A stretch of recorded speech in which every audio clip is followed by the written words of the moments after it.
Bonjour à tous, très heureuse de vous retrouver pour cette quotidienne du 22 septembre. En actu, Genelier éteindra ses lumières pour mieux observer les chauves-souris, une activité qui aura lieu dans le cadre de la 3e édition de la manifestation La Nuit est belle. La Nuit est belle qui invite les commerces, les citoyens, mais aussi les communes à éteindre l'éclairage public et toutes les lumières sur le plateau. Gotham City n'a qu'à bien se tenir, on connaîtra tous les secrets des chiroptères. En sport, on donne la parole à l'athlète Idles Kneubühler qui est juste là et qui nous raconte ses préparatifs avant de s'envoler pour Hawaï afin de disputer les championnats du monde d'Ironman. Enfin, en culture, direction l'abbaye de Beaumont à Chézeray pour les vibrations de Beaumont qui auront lieu du 23 au 25 septembre pour 4 concerts. Alexandre, tu es sur place. Ah, mais alors, je voulais te faire deviner où j'étais, mais tu as deviné toute seule finalement. Bon, bah, effectivement, je suis devant cette abbaye de Beaumont, à l'intérieur du golfe, tu sais, à Chézeray. Cette abbaye qui a bientôt 900 ans et qui va accueillir donc des concerts ce week-end. Et pour la première fois aussi, un trio de guitaristes. On va faire le tour de cette abbaye, raconter son histoire et puis finir la quotidienne en musique. Est-ce que ça te va, Andrea? Un vrai bonheur en musique, maestro. Merci beaucoup, Alexandre. À tout à l'heure. Place à nos invités du jour qui sont là. Ils sont en coulisses. Inès Kneubühler, vous êtes athlète. Bonjour, bienvenue sur ce plateau. À vos côtés, Pierre Péréa, vous êtes correspondant régional du CCO Vaud. Je vous invite à me rejoindre sur le plateau. Venez seulement, vous êtes correspondant régional du Centre de coordination Ouest pour l'étude et la protection des chauves-souris du canton de Vaud. Il paraît, Pierre, que vous êtes un fan de Batman. Totalement, depuis tout petit, c'est vrai. Ouais, c'est ce qui a fait justement que vous ayez un métier aujourd'hui qui soit en lien avec les chauves-souris. Totalement, c'est vraiment ce qui m'intéressait quand j'étais enfant, c'est d'un côté Batman, qui était un héros qui me fascinait de par tous ses gadgets, et de l'autre la nature, les animaux. Quand on s'intéresse aux animaux et à Batman d'un côté, on commence un peu à essayer d'en apprendre plus sur les chauves-souris dont il est inspiré. Pierre, vous allez voir, magie sur le plateau. On va se mettre dans une ambiance chauve-souris. Elles vont apparaître tout autour de nous. Je ne sais pas si j'aime ça. Il y a un petit a priori quand même avec les chauves-souris. Rien que le mot souris, ça fait un peu peur. Toujours, c'est vrai qu'on les associe souvent aux souris, ces petits animal qui vient un peu ronger les câbles, qui peut pulluler, qui peut se reproduire extrêmement vite. La chauve-souris n'a aucun lien avec la souris, ce n'est que tous les deux sont des mammifères. La souris est un rongeur, la chauve-souris est un chiroptère, donc déjà une différence d'ordre.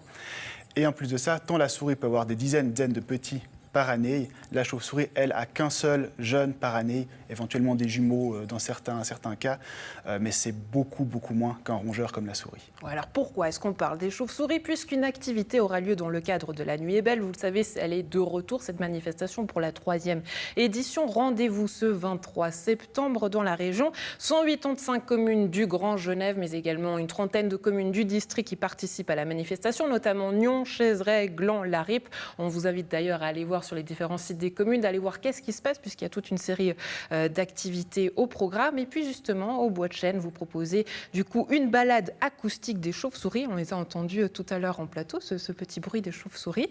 Comment ça va se passer cette balade et en quoi est-ce qu'elle consiste, Pierre?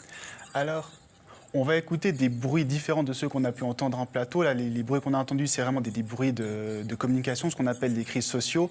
La balade acoustique, le but, c'est en fait d'entendre l'inaudible. Les chauves-souris, en fait, quand elles se déplacent, elles vont pas mal utiliser des ultrasons pour se repérer, utiliser un système d'écholocation, de sonar, comme le font les dauphins, ou qu'on a développé sur des sous-marins.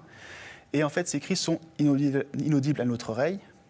Et on a développé des petits appareils qui vont en fait rendre ces sons beaucoup plus graves et les retransmettre via un petit haut-parleur qui est situé dessus. Et ça nous permettra en fait d'aller écouter les chauves-souris, ce qui est extrêmement important pour nous parce que chaque chauve-souris a un petit peu sa propre voix, son propre timbre, et ça nous permet de différencier les espèces et de présenter des fois ces animaux qui vivent la nuit. On ne les voit pas quand ils sont dans le ciel qui est noir. Ces petits appareils nous permettent de nous dire, tiens, elles sont là, et même de déterminer éventuellement quel type d'espèce c'est là. Donc vous les repérez au son? On les repère au son, voilà. C'est vraiment un petit appareil avec des micros sur les côtés qui prennent le son, qui vont le rendre plus grave et qui nous permettent de savoir où est-ce qu'elles sont et à peu près quelle espèce de chauve-souris on a dans le coin. Alors Pierre, c'est une activité qui aura lieu, je l'ai dit encore une fois, dans le cadre de La Nuit est belle, mais parce qu'on on sensibilise les gens à éteindre l'éclairage public et tout l'éclairage, toutes les lumières, la pollution lumineuse comme on l'appelle. Quel est l'impact justement de cette pollution lumineuse sur les chauves-souris ? Alors, négatif, parce que voilà, la chauve-souris est quand même un animal qui est nocturne. Bien sûr, on voit des fois certaines espèces qui chassent autour des lampadaires, profiter des insectes qui sont attirés. Ça reste une minorité. Pour une grande partie d'entre elles, un éclairage nocturne, elles ne sont pas capables de se dire « tiens, c'est un lampadaire ». Pour elles, c'est comme s'il y avait encore le soleil qui était présent, en fait. Et les deux impacts qu'il y aura, elles ne vont pas oser sortir à cause du fait qu'elles vont être visibles par un prédateur comme un chat qui pourrait éventuellement l'observer ou un faucon qui pourrait la chasser. Donc cette peur de sortir, de risque d'être attrapé par un prédateur, mais également en fait les chauves-souris chassent à des horaires assez précis, chassent la nuit parce que les insectes qu'elles chassent sortent le soir. S'il fait encore jour, les insectes ne sont pas dehors, donc ça ne sert à rien de sortir pour aller se nourrir vu qu'il n'y aurait rien. Ouais. Et donc ça peut retarder leur sortie, retarder le temps qu'elles ont. Ça a un impact aussi sur leur comportement. On Totalement. peut citer par exemple la pipistrelle, je crois que c'est l'espèce qui est la plus adaptée justement à l'humain. Dites-moi si je dis une bêtise. C'est totalement vrai. Voilà, j'ai fait des bons cours avant, mais cette pipistrelle finalement, et parce qu'elle a adapté son comportement, est-ce qu'aujourd'hui elle est aussi chamboulée dans son quotidien ou est-ce qu'elle développe finalement des capacités comme Batman ? Alors on va dire que c'est la chauve-souris qui s'adapte le mieux à notre influence en fait, qui a très bien appris qu'elle pouvait chasser autour des lampadaires. C'est voilà une de ces espèces dont je parlais qui a appris qu'elle pouvait profiter de ce petit piège à insectes pour se nourrir plus facilement. C'est souvent celle qui vient le plus facilement habiter dans nos habitations, dans des caissons de stores, sous des toitures en fait. Donc vraiment son petit truc à elle, c'est l'adaptation qui fait c'est celle qui se porte à mon avis le mieux chez nous actuellement. Enfin, vous-même, vous avez souvent l'habitude d'échanger régulièrement sur les chiroptères au terme national, dans toute la Suisse aussi. Est-ce que ce genre de manifestation, comme La Nuit est belle, peut réellement avoir un impact et sensibiliser les gens ? Vous y croyez, vous ? Alors, on peut dire que ça aura un impact au niveau que c'est vraiment une immense vitrine, en fait, sur l'impact de la pollution lumineuse, de l'éclairage nocturne sur la nuit. Là, actuellement, comme vous le disiez, c'est vraiment une grande partie du Grand Genève qui va faire la Nuit est belle, justement. On parle d'à peu près 181 communes actuellement qui va éteindre des éclairages. On n'est pas habitué à voir toutes ces lumières éteintes dans les rues, dans les magasins. Donc, bien sûr, ça a un impact sur nous. Et à ce moment-là, vu que c'est inhabituel, on va peut-être essayer d'en apprendre un petit peu plus, de regarder un peu, commencer à regarder les étoiles, ce qu'on n'a plus forcément l'habitude de faire en ville et qui va devenir un peu plus faisable grâce à cet événement. Ça reste une soirée dans l'année, ce qui est extrêmement peu quand même pour avoir un impact positif sur la faune, sur la flore ou sur l'être humain également. Mais par contre, au niveau sensibilisation, ça reste quand même un événement qui, à mon avis, pourrait faire la différence peut-être d'ici quelques années. Ouais, du coup, à quoi est-ce qu'on peut s'attendre ce soir-là, puisque un soir, forcément, ça n'a pas d'impact, puisqu'on le fait juste un soir, mais est-ce qu'on voit justement peut-être le trouble des animaux, ou alors est-ce qu'on voit parce qu'elles sont sorties, parce qu'il n'y a pas de lumière ? Qu'est-ce qu'on peut s'attendre durant cette soirée-là ? Les animaux vont profiter, justement. L'impact de la lumière va des fois agir vraiment comme des barrières pour les animaux qui vont devoir réorienter un peu leur passage pour aller chasser, pour se déplacer d'un point A à un point B. Là, à ce moment-là, on leur ouvre les portes, on leur rend l'obscurité qu'ils avaient perdue pendant tous les autres jours de l'année. Et à ce moment-là, pour eux, ça ne pourrait être qu'une journée, enfin une soirée plutôt, de plaisir, pouvoir se déplacer plus facilement à l'endroit où ils le veulent, sans être impactés par ces barrières qui se mettent en travers de leur chemin. Avant de vous laisser partir, Pierre, parce que vous êtes un passionné, et puisque on le sent en vous parlant, est-ce qu'il y a un secret qui fait partie finalement de la vie des chauves-souris que vous aimez bien partager avec les gens et que généralement les gens ne connaissent pas ? Le secret, ce n'est pas forcément un, mais c'est souvent on parle de la chauve-souris, la chauve-souris, la chauve-souris, mais lorsqu'on dit des noms comme pipistrelle, noctule, sérotine ou rhinolophe, les gens nous regardent avec des grands yeux. Les chauves-souris sont extrêmement diversifiées, elles représentent à peu près entre un quart et un tiers des espèces de mammifères qu'on a en Suisse. En Suisse, on a 30 espèces différentes, 1400 espèces dans le monde, et c'est quelque chose que les gens ne réalisent pas forcément, qu'il n'y a pas que la chauve-souris, mais un immense nombre d'espèces différentes dans le monde. Et d'ailleurs, vous travaillez pour le canton de Vaud, justement, peut-être rappeler aussi l'objectif et puis votre tâche au sein de l'association, votre rôle. Oui, tout à fait. Donc le rôle de correspondant régional, on va dire, ce sera celui d'un coordinateur qui va interagir pour tout ce qui est de la gestion de projet. Un des rôles du CCO Vaud, c'est d'effectuer des missions de protection des chauves-souris, de recensement, savoir un peu quelle espèce on a chez nous, est-ce qu'elle se porte bien, est-ce qu'elle se porte un peu moins bien. Malheureusement, actuellement, un peu plus de la moitié sont menacées de disparaître en Suisse. Ouais. Par exemple, sur le district de Nyon, une note de 1 à 5, on leur met quelle note à l'état de santé des chauves-souris ici chez nous? De 1 à 5 sur Nyon. Alors, vu qu'on a fait une étude il n'y a pas si longtemps que ça, allez, disons que Nyon, je trouve que c'est une ville que j'aime bien parce qu'elle fait pas mal d'efforts au niveau de la biodiversité. Allez, disons 3. 3. Bon, il y a quelque chose à faire, mais en tout cas, on comprend, c'est pas mal. Pierre Péréa, merci beaucoup d'avoir été avec nous. Excellente journée à vous. La musique, ça vous parle? La musique, oui, bien sûr. Musique classique? Musique classique, oui, tout à fait. Ou un autre genre? Musique classique, due à ma mère qui est pas mal dans ce style de musique, ça me parle pas mal. Bon, Alexandre, convainc-nous justement avec les vibrations de Beaumont. Pour l'instant, tu es à l'extérieur pour une petite visite. Andrea, je suis en compagnie donc de Claude Guignard. Bonjour. Bonjour, bienvenue à Beaumont. Merci beaucoup. Vous êtes donc l'organisateur, entre autres, de ces vibrations de Beaumont dans cette abbaye qui a bientôt 900 ans. Alors dites-moi, c'est quoi son histoire? C'est quoi sa particularité? Alors la particularité, enfin, si vous tournez votre caméra à 360 degrés, c'est déjà un site absolument exceptionnel. Il faut s'imaginer qu'au XIIe siècle, à l'époque des moines cisterciens, parce que la première mention de l'abbaye date de 1123, donc comme vous avez dit en introduction, c'est 900 ans l'année prochaine. Ouais. Et c'est le début après de l'ordre cistercien avec Saint Bernard de Clairvaux. Il faut imaginer ici, il y avait un peu plus de bâtiments, une partie ont été détruits dans l'histoire. Et il y a pas mal de personnes qui viennent visiter en fait cette abbaye? Oui, alors l'abbaye, on peut la visiter pendant la saison d'été du mardi au dimanche. Ouais. Et puis à cette époque de l'année, hors saison, c'est tous les samedis et le dimanche de 13h à 17h. D'accord. Alors, on va parler un peu de ce festival, les vibrations de Beaumont, 25e édition. Mais c'est venu comment cette idée de faire des concerts dans cette abbaye? Il faut savoir que les vibrations, c'est le titre d'une manifestation qui est organisée par la Fondation de l'abbaye de Beaumont, Oui. qui est présidée, on y rentre d'ailleurs. Qui est présidée par le préfet du district de Nyon, M. Olivier Farjon. Et puis, à l'époque de la création de la Fondation, c'est-à-dire en 1995, il existait une association des Amis de l'Abbaye qui ont été, je dirais, les défenseurs de l'abbaye. Et ils ont été aussi à l'initiative de la reprise par le canton de ce patrimoine qui est maintenant cantonal, parce qu'il appartient au canton. Et puis c'est cette association qui a défendu l'idée de créer des concerts. Ouais. Et puis au fur et à mesure des années, voilà, ça s'est répété. Alors, c'est avec quoi quelques qui fait, interruptions. Qu'elle a, un écran particulier pour accueillir de la musique, des concerts? Alors, tout d'abord, on l'entend peut-être avec le son, c'est l'acoustique assez exceptionnelle qui met en valeur surtout les voix, les chants grégoriens qui étaient à l'époque chantés donc, au XIIe siècle par les moines notamment. Ouais. Et donc c'est devenu la particularité des vibrations de Beaumont, c'est de faire chanter des chœurs notamment. Alors c'est la particularité effectivement dans chaque programmation. On accueille surtout des chœurs. Là, on en retrouve cette année d'ailleurs. On en retrouve cette année avec pour demain soir l'ensemble vocal professionnel Vox Peregrina. Ouais.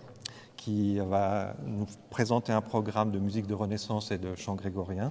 Avec à sa direction artistique, c'est Serge Hill, qui est un chef de chœur très connu dans la région lémanique. Ouais. Et la nouveauté, c'est le trio de guitare. On n'avait jamais entendu un trio de guitare. Alors c'est effectivement une nouveauté. La volonté de la commission musicale, c'est aussi de présenter des choses un petit peu différentes. Et cette année, on accueillera donc samedi soir à 20h le trio Linares. Je pense que vous allez en parler un petit peu plus tard. Qui sera là juste après. On va les entendre jouer d'ailleurs. Voilà. Et puis dimanche, on a aussi un très beau concert. C'est un ensemble vocal 4 voix féminines ibériques qui viennent donc d'Espagne. 4 femmes qui seront accompagnées de tambourins qui vont nous faire voyager au Moyen-Âge avec de la musique du Moyen-Âge. Cantaderas ça veut dire, en fait, c'était des ensembles de femmes qui chantaient, qui dansaient, qui jouaient à l'époque du Moyen-Âge. Et on a aussi de la musique classique pour finir. Et on a une musique classique avec le cortège d'Orphée, dimanche après-midi à 17h, qui va clôturer le festival avec un répertoire plus classique et qui va mettre en valeur bien sûr les voix et puis l'acoustique exceptionnelle que nous avons ici autour dans de cette nous. abbaye de Beaumont à Chézeray. Claude Guénière, merci beaucoup. Merci. Je vous souhaite un excellent festival. Merci. Et puis belle vie aux vibrations de Beaumont. Merci, à bientôt. En attendant, on ouvre une page de sport avec vous, Inès. Je vous en prie, venez me rejoindre sur ce plateau. Après le triathlon de Nyon cet été, la triathlète du Cercle des nageurs de Nyon, Inès Knoibuller s'apprête à s'envoler pour Hawaï afin de disputer les championnats du monde d'Ironman. Bonjour Inès, Bonjour. bienvenue. Merci. Beaucoup d'être avec nous. Alors le départ, c'est le 29 septembre, la course le 6 octobre. Comment vous vous sentez ? La pression commence à monter là.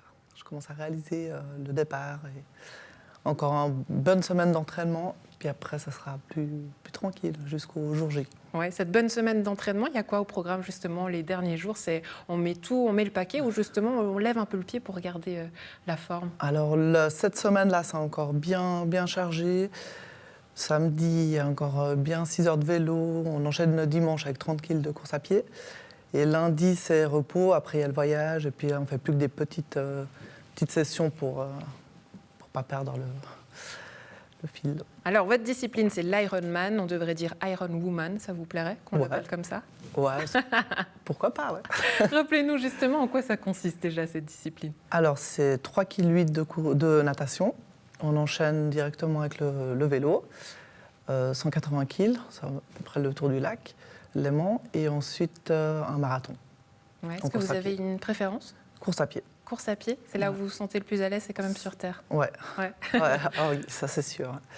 Racontez-nous ces images, qu'est-ce qu'on voit et où est-ce que c'était ? Alors ça, c'est l'année passée, en septembre, à Cervia. Donc pour pouvoir être qualifié à Hawaï, là où je vais la semaine prochaine, il faut gagner un des Ironman dans sa catégorie d'âge. Ouais. Ironman, quand même, à Hawaï, on aurait pu faire pire comme destination, dis donc. Ouais, c'est pas mal, donc je suis assez contente. C'est un peu le sacre de tous ceux qui font cette discipline en longue distance. Ouais. C'est un jour de pouvoir aller à Kona. C'est toujours là-bas qu'elle se fait, justement, cette Oui. compétition. Alors j'ai entendu dire que ça allait peut-être changer, mais là ça fait 45 ans que c'est là-bas. Et puis ça fait 3 ans qu'il n'y a pas eu avec le Covid, etc. Donc j'ai eu de la chance de pouvoir y aller cette année. Vous nous parliez tout à l'heure de la catégorie. Vous allez participer dans la catégorie 45 à 54 ans. Justement, l'âge, alors on peut se poser la question, comment vous le vivez aussi du fait d'être maman, du fait d'être une femme active, pas seulement sportive. Comment vous jonglez aussi finalement votre quotidien avec votre carrière de sportive ? Alors ça, c'est le côté... c'est pas évident parce qu'il faut jongler entre le travail, les enfants... Pas mal de sacrifices, donc là j'ai dit je fais encore celui-là et après j'arrête, je passe à autre chose. C'est beaucoup d'entraînement et puis non c'est après ça je pose le vélo et on va se mettre à autre chose quoi. D'autres objectifs, mais pas dans le sport finalement, je comprends. Ah si non dans le sport oui, toujours ouais. Ça serait mais lesquels je pense plus le trail ou les swimruns, donc ça c'est on nage en cours. À 2, en binôme, donc avec mon ami, donc c'est aussi simple, on peut partager. Mais c'est vrai que c'est par catégorie d'âge, et donc c'est plus facile, je pense, pour une femme de se qualifier parce qu'il y a moins, du coup, de participantes. Oui. Le fait d'être une femme, justement, dans ce genre de compétition, est-ce que ça change quelque chose ou pas ? Et quelle est votre analyse autour de cette question ? Parce que rien que le fait de soulever la question, finalement, on met le doigt sur quelque chose. Mais est-ce qu'il faudrait, justement, peut-être une catégorie différente ou pas ? Comment vous voyez la chose ? Alors, justement, déjà cette année, ils ont fait sur 2 jours. Les femmes, on est le 6 octobre et les hommes le 8. Bon, ça c'est aussi parce que je crois qu'il y a peut-être plus de monde, ou je ne sais pas exactement les raisons. Mais enfin, de toute façon, on court quand même moins. Enfin, c'est assez normal que ça soit séparé, hommes et femmes. Mais le mérite, il est tout autant pour une femme que pour un homme, de toute façon. Ouais. Bon, vous nous ramenez une médaille, Inès, est-ce qu'on peut compter sur ça ? Ouais, une médaille d'Hawaï. Oui, alors je vous la ramènerai volontiers. Mais bon, il ne faut pas rêver, c'est vraiment chaque meilleur de chaque Ironman qu'il y a eu tout au long de l'année 2021. Ouais. Bon, on y croit. Nous, on va croiser les doigts. Inès, merci beaucoup d'avoir Merci. été avec nous. La musique, ça vous parle, musique classique? Oui, aussi. Aussi Ouais, Les aussi. guitares? Les guitares, oui, j'aime beaucoup. Bon, on va en profiter justement avec toi, Alexandre, toujours à l'abbaye de Beaumont. Musique, maestro? Oui, Andrea, du coup, je suis en compagnie du trio Linares. Bonjour à tous les trois.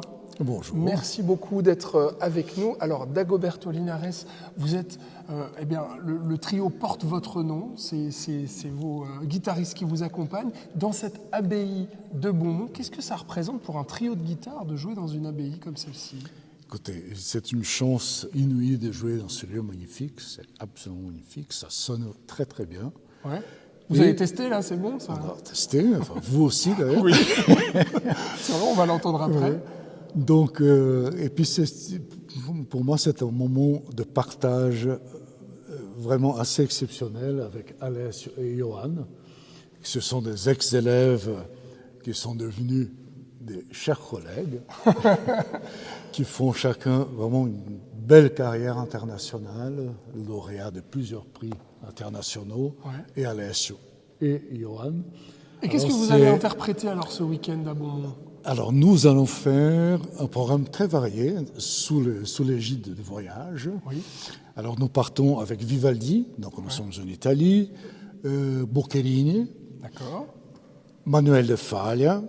Ensuite, on part en Argentine avec Piazzolla, évidemment, et Alberto Ginastera, avec une œuvre magnifique qui s'appelle La Musa Donosa. Donc guitare classique, trio de guitare classique. Franchement, qu'est-ce que ça apporte de jouer dans un lieu comme celui-ci? En termes de son, ça apporte quoi de plus? Moi, je trouve qu'il y a une ambiance déjà, il y a une atmosphère dans ces lieux qui est assez super. Je crois que ça nous permet de créer vraiment des choses très suspendues dans cette acoustique-là. Bon. Et ben, on se réjouit de vous entendre alors. Ben, nous, on se réjouit. En tout cas. Voilà. Bon, eh bien, on va voir ce que ça donne en musique tout de suite.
Qui dit jeudi, dit agenda culturel. On se prépare pour ce week-end. Notez bien ces dates. On commence déjà ce vendredi 23 septembre à Marchissy avec le Centre culturel et artistique de Marchissy qui ouvrira ses portes. Inauguration dès 18h. Tout ça est né d'une initiative d'un artiste. Il s'appelle David Lutti. Il sera entouré d'artistes et artisans de la région pour vous proposer toute une soirée d'activités. Ensuite, du côté de Rolle, rendez-vous les 23 et 24 septembre septembre pour le festival Day for Life qui sensibilise notamment à la cause du cancer de l'enfant. Une série de concerts auront lieu durant la soirée, à savoir notamment l'artiste Henri Dess, l'artiste rolois Sylve ou encore Time Machine. Rendez-vous dès vendredi à 20h30 pour un concert unique Chantons Johnny.